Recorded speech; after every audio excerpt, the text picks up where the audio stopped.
So అందుకే skills అన్నవి important, practical knowledge అన్నది చాలా ఇంపార్టెంట్.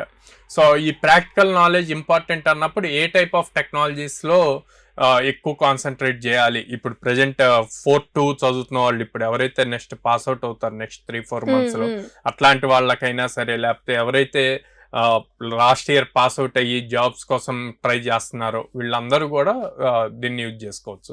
ఏం చేయాలి అంటే రీసెర్చ్ చేయాలి. మనం లింక్డ్ఇన్లో కానీ నౌకరీలో కానీ వాళ్ళకు ఏదైతే టెక్నాలజీ అనుకుంటున్నారో ఆ టెక్నాలజీని సెర్చ్ చేసి ఎన్ని జాబ్స్ ఉన్నాయని చూడాలి. సో రీసెంట్ సర్వే ప్రకారం మనకి full stack developer courses, Python కానీ జావా కానీ, ఇవి 60% ఆఫ్ జాబ్స్ ఉంటాయి అన్నమాట. అంటే కదా, మనం ఏ అప్లికేషన్ బిల్డ్ చేయాలి అన్నా ఎండ్ టు ఎండ్ బిల్డ్ చేయాలి అంటే ఫ్రంట్ ఎండ్ రావాలి, డేటాబేస్ రావాలి, బ్యాక్ ఎండ్ రావాలి, డిప్లాయ్మెంట్ రావాలి.